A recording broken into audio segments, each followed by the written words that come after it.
Good morning, all of you. I hope you are well. And today I will teach you your fifth chapter's rest part. It is about Bhagat Singh, Shaheed Bhagat Singh. And yesterday I taught you,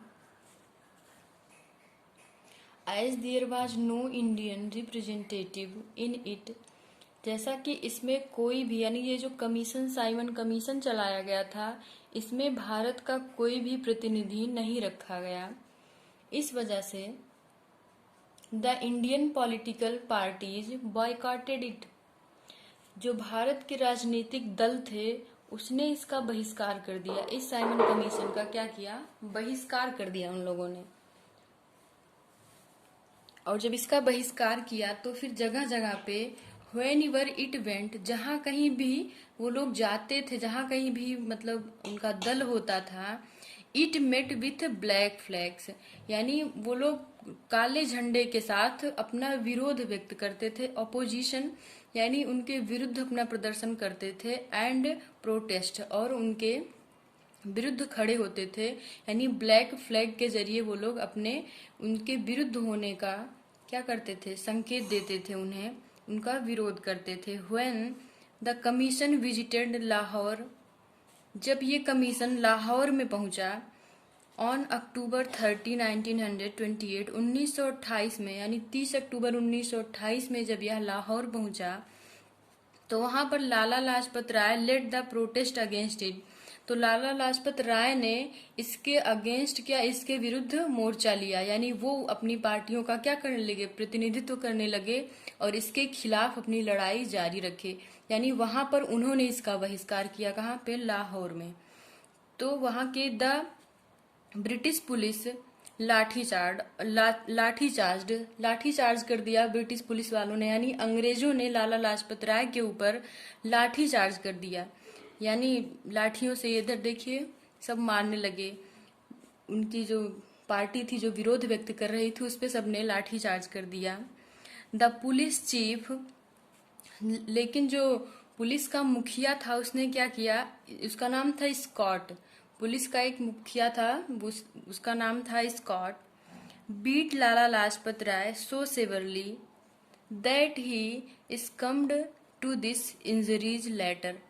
लेकिन एक police का मुखिया था Scott, जिसने लाला लाजपत राय को इतनी बुरी तरह से पीटा, सेवरली मतलब बुरी तरह से, कि वो उसके शिकार हो गए, यानी उनकी डेथ हो गए। वो सरवाइव नहीं रहे। उसके बाद उनको इतना ज्यादा घाव लग गया उसमें, वो इतने ज्यादा उनको चोट पहुंची उसके पीटने से कि वो वहीं पे अपने प्राण त्याग दिए।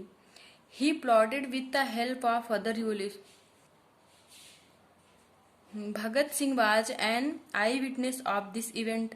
और भगत सिंह इस सारी घटना के, इस सारी इवेंट मीन्स घटना, आई विटनेस बन गए, यानी चश्मदीद गवाह बने। He vowed to take revenge upon Scott, उन्होंने इस बात की कसम खा ली। वो मतलब होता है कसम खा लेना, कि वो स्कॉट से इसका बदला लेंगे। रिवेंज मतलब बदला लेना। He plotted with the help of other, he plotted with the help of other revolutionaries, और उन्होंने, प्लॉटेड मीन्स होता है षड्यंत्र करना, यानी जालसाजी करना, किसी के खिलाफ कुछ षड्यंत्र रचना। उन्होंने और क्रांतिकारियों को अपने साथ लिया, उनकी मदद से एक षड्यंत्र रचा। किसके खिलाफ? उस स्कॉट को मारने के लिए। हाउएवर, जबकि in a case of mistaken identity, एक गलत परिचय के आधार पर उन लोगों ने क्या किया? Bhagat Singh accidentally killed JP Saunders. Scott की जगह पे उन्होंने गलती से, यानी गलत परिचय हो जाने की वजह से उन्होंने किसको मार दिया? जेपी सॉन्डर्स की हत्या कर दी। किसकी जगह पे? स्कॉट की जगह पे। जो एक डिप्टी सुप्रिटेंडेंट ऑफ पुलिस, यानी जो एक पुलिस अधीक्षक था, एक पुलिस अधीक्षक था जो जेपी सॉन्डर्स था, उसका डिप्टी था, यानी उसका प्रतिनिधित्व करता था पुलिस का, जो मेन था वो। He shaved his beard and cut his hair.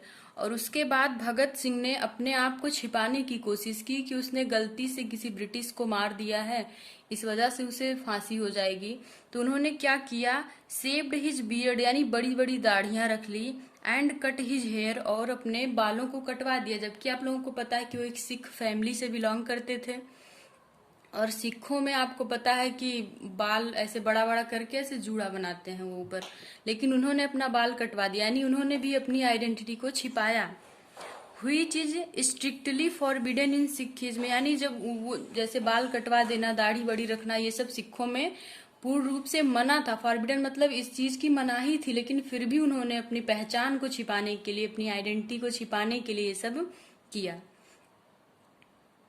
Then he escaped to continue with his revolutionary activities. Then he escaped to continue with his revolutionary activities elsewhere. यानी और इसके बाद वो कहीं और जाके छिप गए। क्यों छिपे? क्योंकि वो अपनी इस क्रांतिकारी क्रियाकलापों को अंजाम दे सके, यानी उसको लगातार वो जारी रखें।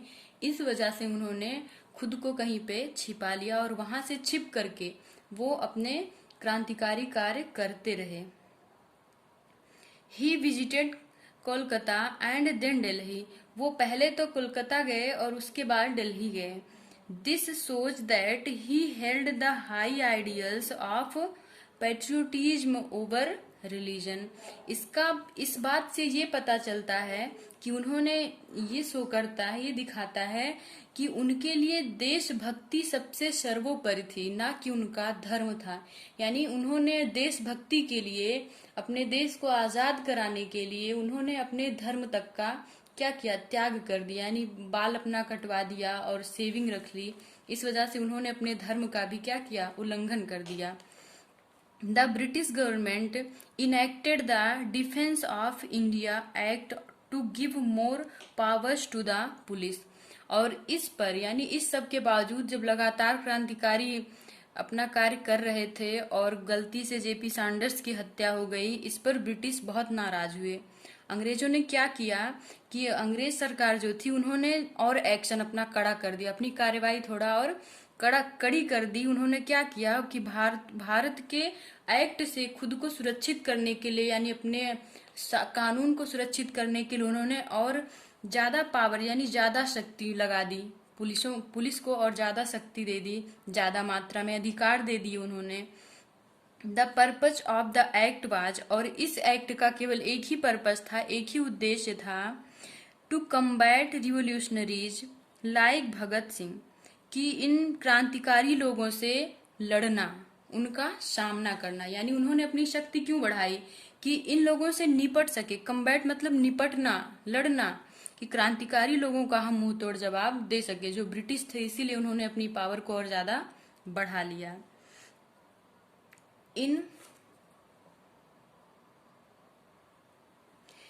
रिस्पॉन्स टू दिस एक्ट, और इस एक्ट के जवाबदेह में क्या किया भारतीयों ने, the Hindustan socialist Republican association, जो हमारा एक संगठन था हिंदुस्तान सोशलिस्ट रिपब्लिकन एसोसिएशन, उसने एक प्लान किया, एक योजना बनाई, planned to explode a bomb in the assembly where the ordinance was going to be passed, जहां पे अध्यादेश जारी होते थे। ऑर्डिनेंस मतलब होता है अध्यादेश, यानी जहां से लिख करके ये सारी वो निकलती थी कि हाँ इसमें कौन रहेगा कौन नहीं रहेगा, किसके पास ज्यादा पावर होगा, ये सारी चीजें जहां से निकलती थी, वहीं पे भारतीयों ने क्या सोचा, एक प्लान बनाई, एक योजना बनाई, बम फेंकने की, बम को फेंकने की एक योजना बना ली उसने।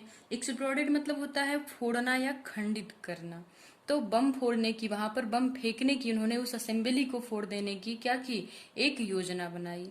ठीक है, असेंबली मतलब संगठन। इसके बाद क्या होता है, बाय देन, और तब Bhagat Singh had become an important leader of the association, उस संगठन के, यानी वो जो उन लोगों ने चलाया, वो जो संस्था जिसमें वो लोग बम फोड़ना चाहते थे, ये सारी जो प्लानिंग थी उनकी षड्यंत्रकारी थी हमारे क्रांतिकारियों की, उसमें जो भगत सिंह थे वो सबसे आगे रहे, उन्होंने खुद को ही सबसे आगे रखा उसमें।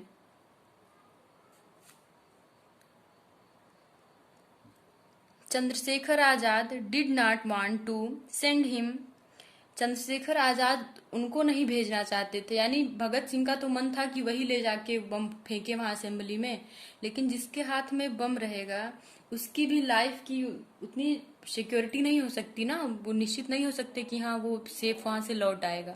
तो इसलिए चंद्रशेखर आजाद ने क्या डिसाइड किया, he did not want to send him, वो उनको वहां नहीं भेजना चाहते थे। As it means sure death, क्योंकि इसका मतलब था कि जो भी वहां पे जाएगा उसका निश्चित रूप से मृत्यु हो जाएगा, यानी जिसके हाथ में बम होगा उसकी लाइफ का क्या ठिकाना है। हाउएवर, जबकि Bhagat Singh insisted on his resolve, लेकिन उन्होंने ये दृढ़ निश्चय कर लिया, प्रतिज्ञा ले ली, रिजॉल्व मतलब प्रतिज्ञा ले लेना, संकल्प ले लेना कि नहीं। However Bhagat Singh insisted on his resolve, लेकिन उन्होंने अपने संकल्प पर जोर दिया, इंसिस्ट किया कि नहीं मैं जाऊंगा। And he was allowed along with Batukeshwar Dutt, और बाद में उनको जब उन्होंने ये कहा कि नहीं मैं जाऊंगा, इस पे जोर दिया, इंसिस्ट किया, तो उनको अलाउ कर दिया गया, इस बात की अनुमति दे दी गई कि ठीक है बटुकेश्वर दत्त के साथ वो चले जाएं। Their purpose to explode the bombs in the assembly was not to harm anybody or shed blood, but to make the deaf hear. Their purpose to explode the bombs, उनका बम फोड़ने के पीछे ये ऐसा कोई मकसद नहीं था कि वो उस असेंबली में जो बम फोड़ रहे थे उसके पीछे वो किसी को हानि पहुंचाएं या फिर खून बहाना उनका मकसद नहीं था। उनका मकसद केवल ये था, उनका उद्देश्य, उनका जो पर्पस था वो सिर्फ यही था कि वो जो लोग नहीं देख पा रहे हैं अंग्रेजों के खिलाफ अपने अत्याचार को, उसे देखें। डीफ टू हियर, यानी जो बहरे बन के बैठ गए हैं एकदम से, वो सुनने के योग्य हो जाए, बस उनको सुनाना चाहते थे इस बात को, यानी उस क्रांति को और भड़काना चाहते थे, अपनी क्रांति को और विस्तृत रूप देना चाहते थे कि और भारतीय इस बात को समझ सकें कि ये जो क्रांति, ये जो अंग्रेज हैं हमारे लिए कितने हार्मफुल हैं। और बस इसी वजह से उन्होंने उस असेंबली में बम फेंकने का निश्चय किया कि जो अंग्रेज हैं भारतीयों की ताकत को कम आंक रहे हैं, तो उन्हें भी इस बात का पता चले कि हम कम नहीं हैं, और भारतीयों को भी ये पता चले कि जो अंग्रेज हैं वो हमारे लिए बहुत ही हार्मफुल हैं, इसलिए वो बढ़ चढ़ कर इस क्रांति में हिस्सा लें।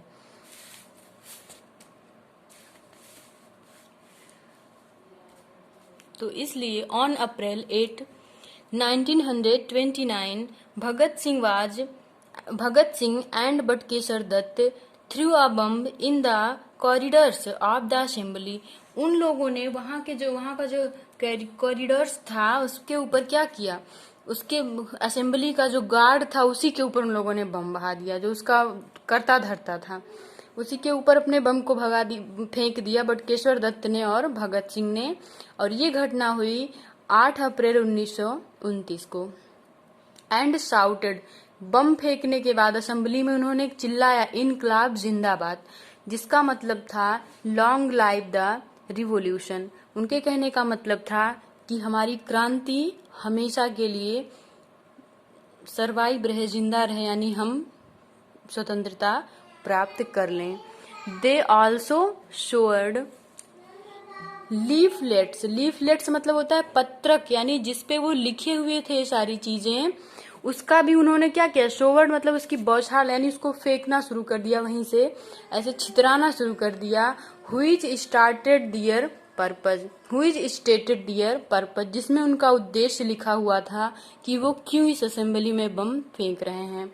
To make the deaf hear, कि उनका केवल ये मतलब था कि जो लोग बहरे बन के बैठे हैं उनको भी ये इस बात का पता चले और हमारी शक्ति का उन्हें भी एहसास हो। द लीफलेट्स सेड, जो पत्रक थे वो क्या कह रहे थे, it is easy to kill individuals, किसी व्यक्ति को मार देना तो आसान है, इंडिविजुअल मतलब व्यक्तिगत, यानी किसी व्यक्ति विशेष को तो मार देना बहुत आसान है। But you can not kill the ideas, लेकिन आप उसके विचारों को नहीं मार सकते हैं। आइडियाज मतलब विचार, लेकिन किसी के विचार को हम कभी नहीं मार सकते। अगर हम मारते हैं तो केवल उस व्यक्ति को मार सकते हैं। Great empires crumbled with the ideas survived. और बहुत सारे लोगों ने क्या किया, उनके बहुत सारे लोगों के जो वहाँ के जो एम्पायर लोग थे, जो उनके यानी ये जो हमारा पत्रक था इसमें जो लिखा हुआ था, तो बहुत सारे एम्पायर लोगों के भी आइडियाज को क्या किए वो लोग, क्रम्बलेड कर दिए, यानी चूर चूर कर दिए कि जो हमारे विचार हैं वो हमेशा के लिए सरवाइव रहेंगे। उनके भी घमंड को उन लोगों ने चूर चूर कर दिया। The bomb neither killed nor injured anyone. और ब्लास्ट में यही हुआ कि उस बम से ना ही तो किसी की हत्या हुई और ना ही किसी को कोई हानि पहुंची। Bhagat Singh and Dutt claimed that they had deliberately done so. और भगत सिंह और दत्त ने इस बात का दावा किया कि उन दोनों लोगों ने इसको जानबूझकर किया था और दृढ़ निश्चय के साथ किया था। डेलिबरेटली मतलब होता है जानबूझकर। The British authorities to found truth in their statement. और जो अंग्रेजों के अधिकारी लोग थे उन्होंने इस बात को भी देखा, इस सच्चाई को देखा उनके स्टेटमेंट में, उनके कथन में, कि उन्होंने ये जो कुछ भी किया था उसे जानबूझकर ही किया था। Because the bomb was not powerful enough to cause injury, कि ये जो बम था उसकी शक्ति इतनी ज्यादा नहीं थी, यानी उसमें इतने अधिक मात्रा में विनाशकारी बारूद नहीं भरे हुए थे कि वो किसी भी व्यक्ति को कोई हानि पहुंचा पाते। And that it was thrown away from people. And that it was thrown away from people. और इसीलिए यह लोगों पे फेंका गया, यानी उसमें इतने भारी मात्रा में ना ही बारूद थे कि वो किसी को मार सके या कोई भी हानि पहुंचा सके, इसीलिए उन्होंने इसे लोगों के ऊपर असेंबली में फेंका था। Singh and Dutt shouting slogans gave themselves up for arrest. और भगत सिंह ने और बटुकेश्वर दत्त ने चिल्लाते हुए अपने नारे को लगाया, इनकलाब जिंदाबाद। और इस तरह से उन्होंने स्वयं को गिरफ्तार करने के लिए दे दिया, यानी वो जानबूझकर पुलिस के हवाले खुद को कर दिए, अपना सरेंडर कर दिए। फॉर दिस डेयरिंग एक्ट मतलब होता है, डेयरिंग मतलब साहसिक, एक्ट मीन्स कार्य। और इस साहसिक कार्य को देख करके these two revolutionaries were sentenced to transportation for life. और उन दोनों क्रांतिकारियों को उम्र भर के लिए क्या दिया, सेंटेंस्ड दे दिया, यानी सजा सुना दी गई, उम्र भर के लिए उन्हें कारावास में डाल दिया गया। ट्रांसपोर्टेशन मतलब होता है देश निकाला या फिर यातायात भी होता है, लेकिन उन्हें उम्र भर के लिए क्या किया गया, उस कैद में डाल दिया गया। Can you imagine the revolutionaries to sit back quietly. क्या आप इस बात की कल्पना कर सकते हैं कि कोई क्रांतिकारी व्यक्ति हो अगर, तो क्या वो शांति से बैठ सकता है कभी। व्हाइल इन जेल, क्यों ना वो जेल में ही हो, यानी क्यों ना ही वो कारागार में हो, लेकिन क्या आप इस बात को सोच सकते हैं कि कोई क्रांतिकारी विचारधारे का अगर है तो वो कहीं भी शांति से बैठेगा। आंसर क्या आएगा, नहीं, कभी नहीं बैठेगा, वो कुछ ना कुछ जरूर करेगा। तो इसी तरह से भगत सिंह ने भी क्या किया, Bhagat Singh and other prisoners launched a hunger strike advocating for the rights of prisoners and under trials. क्या किया उन्होंने, भगत सिंह ने और भी जो कैदी थे उन लोगों ने सब ने मिल करके एक स्ट्राइक खड़ी की, एक हड़ताल किया उन्होंने, भूख हड़ताल, हंगर स्ट्राइक यानी भूख हड़ताल शुरू कर दी। किसके लिए उन्होंने, मतलब उन्होंने जो कैदी थे उनके अधिकार के लिए, कैदियों के अधिकार के लिए उन्होंने एडवोकेटिंग की, यानी एडवोकेटिंग मतलब होता है समर्थन करना, उसके समर्थन में कि हमें भी उनके विचाराधीन होना चाहिए, यानी हम कैदियों को भी जैसे अंग्रेज हैं उन्हीं के तरह ही हमारे साथ भी व्यवहार होना चाहिए। यानी उन दिनों ये होता था कि जो समान अपराध किए होते थे उसके बावजूद भी अंग्रेजों को के साथ अच्छा व्यवहार किया जाता था, लेकिन भारतीयों के साथ बहुत ही दुर्व्यवहार किया जाता था। तो इसीलिए भगत सिंह ने और बाकी जो कैदी थे उन्होंने ये किया कि एक भूख हड़ताल चालू कर दी। और किसके समर्थन में? अधिकार के। कौन सा अधिकार चाहिए था? कि सभी कैदियों को समान अधिकार दिया जाए। The reason for the strike, और इस हड़ताल का यह कारण था, was that Bhagat British members and thieves were treated better than Indians of equal infamy. Infamy मतलब होता है अपराध। कि उस दिनों इस स्ट्राइक का केवल एक ही रीजन था कि जो अंग्रेज कत्ल करने वाले थे वो भी, और जो चोर लुटेरे थे उनके साथ भी बेटर ट्रीटमेंट किया जाता है, यानी बेहतर व्यवहार किया जाता था। किसकी अपेक्षा? भारतीयों की अपेक्षा। जबकि दोनों की इक्वल इनफेनी होती थी, यानी अपराध दोनों का सेम ही होता था, लेकिन उसके बावजूद भी अंग्रेजों के साथ अच्छा व्यवहार किया जाता था। और even better than Indian political prisoners who by law were mean to be given better rights. जबकि ये कानून ये कहता था कि जो हमारे राजनीतिक कैदी थे, जो भारत के राजनीतिक दल के कैदी होते थे, उनके साथ तो मतलब कानून ही ये कहता था कि उनके साथ व्यवहार थोड़ा अच्छा होना चाहिए, ये उनका अधिकार था, लेकिन इसके बावजूद भी उनके साथ बहुत ही बुरा सलूक किया जाता था। This hunger strike lasted 115 days and at last the British had to succumbed. तो क्या हुआ कि इसका जो स्ट्राइक था वो 115 दिन बाद इसको क्या किया गया? बंद कर दिया गया। इस स्ट्राइक को 115 दिन बाद बंद कर दिया गया। और उसके बाद क्या हुआ?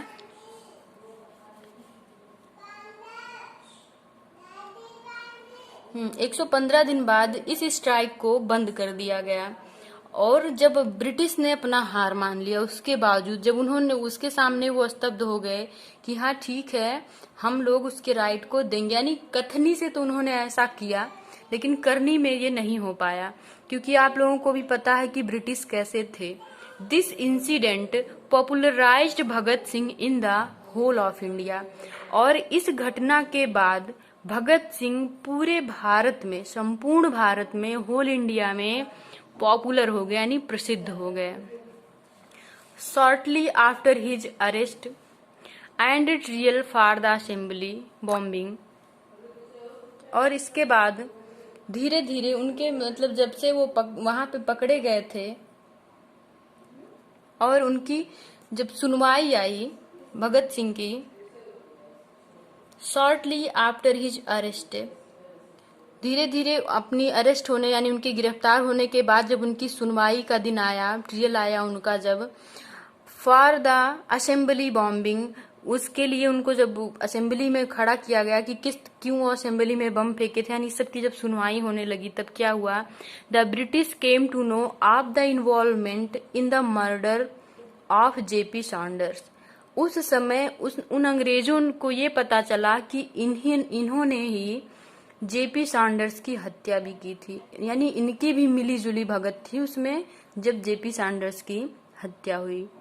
यानी ये तथ्य अभी तक अंग्रेज नहीं जानते थे, लेकिन उसके बाद इस बम के बाद जब बम फेंके वो लोग असेंबली में अरेस्ट हुए, इस सब के बाद उन्हें ये पता चल गया। Bhagat Singh, Rajguru and Sukhdev were charged with the murder. Bhagat Singh, Rajguru और सुखदेव को मौत की सजा सुना दी गई। Sorry. Bhagat Singh took this opportunity to popularize and publicize his cause for the independence of India। और भगत सिंह ने इस अवसर का लाभ उठाया और वो पूरे इस वजह से पूरे भारत में वो क्या हो गए? एकदम विख्यात हो गए, पब्लिसाइज हो गए, हर जगह मतलब उनको संकलित किया गया, लिखा गया उनका नाम, his cause for the independence of India, कि वो भारत के स्वतंत्रता सेनानी के रूप में जाने गए और उन्हीं की वजह से आज भारत में स्वतंत्रता है। यानी भारत में स्वतंत्रता लाने के पीछे सरदार भगत सिंह का बहुत ही बड़ा हाथ है। इन सारी घटना के बाद हमें ये रियलाइज होता है, he admitted to the murder and made many anti British statements during the trial. उन्होंने अपनी सुनवाई के दौरान ये बात एडमिट कर ली, इस बात को स्वीकार कर लिया कि हाँ उन्होंने ही हत्या कर दी थी जेपी सैंडर्स की, और भी बहुत जो भी उन्होंने अंग्रेज विरोधी कार्य किए थे उस सब को भी उन्होंने क्या किया, एक्सेप्ट किया। So many people turned up at the court to hear his views. इसलिए वहां पर बहुत सारे लोग इकट्ठा हुए, उनके विचारों को जानने के लिए, सुनने के लिए वहां पर इकट्ठा हुए। दैट जब अंग्रेजों को ये बात पता चली कि बहुत सारे लोग इकट्ठा हो रहे हैं भगत सिंह की विचारधारा को सुनने के लिए, तो उन लोगों ने एक षड्यंत्र रचा और उन्होंने क्या कहा, that the British government ordered the case to be carried out without Bhagat Singh and his comrades present at the hearing. तो ब्रिटिश यानी अंग्रेज सरकार ने यह आदेश दिया कि उनके केस को, यानी भगत सिंह और उनके कॉमरेड्स यानी उनके साथियों के केस को बिना उन लोगों की उपस्थिति के ही सुनवाई में लाया जाए, यानी वो वहां पे प्रेजेंट ना हो और तभी ही इस केस की सुनवाई कर दी जाए। The sentence could well B predicted, और यह बात पहले से ही क्या थी, कही गई थी। प्रेडिक्टेड मतलब उसकी भविष्यवाणी पहले से ही हो चुकी थी। It was the death penalty for Bhagat Singh, कि भगत सिंह पे और राजगुरु और सुखदेव पे डेथ का क्या लगेगा, चार्ज लगेगा, यानी उन्हें सजाएं मौत मिलेंगी। On March 23, 1931 Bhagat Singh and his fellow comrades were hanged to death. Hanged मतलब लटका दिया जाना।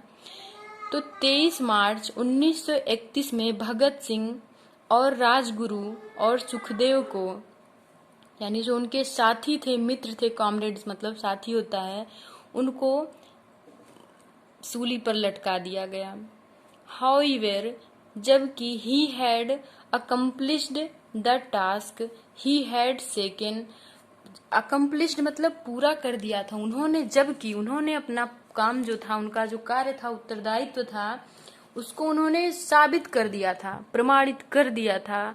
क्या किया था, he had shaken awake the Indian people from their slumber. Slumber मतलब गहरी निद्रा, कि उन्होंने भारतीय लोगों को, उनके विचारों को हिला दिया था और उनको उनकी गहरी निद्रा से जगा दिया था। Who now wanted to overthrow the British government, जिनका अब यही डिमांड था, जो भारतीय अब यही चाहते थे कि उन अंग्रेज सरकार को हम क्या करें, किसी तरह से यहाँ से बाहर निकाल दें, यानी उनका बहिष्कार करना ही था। और इन सब के चलते हुए बाद में क्या हुआ कि हमने स्वतंत्रता प्राप्त की 1947 को, जिसे हम स्वतंत्रता दिवस के रूप में मनाते हैं 15 अगस्त 1947।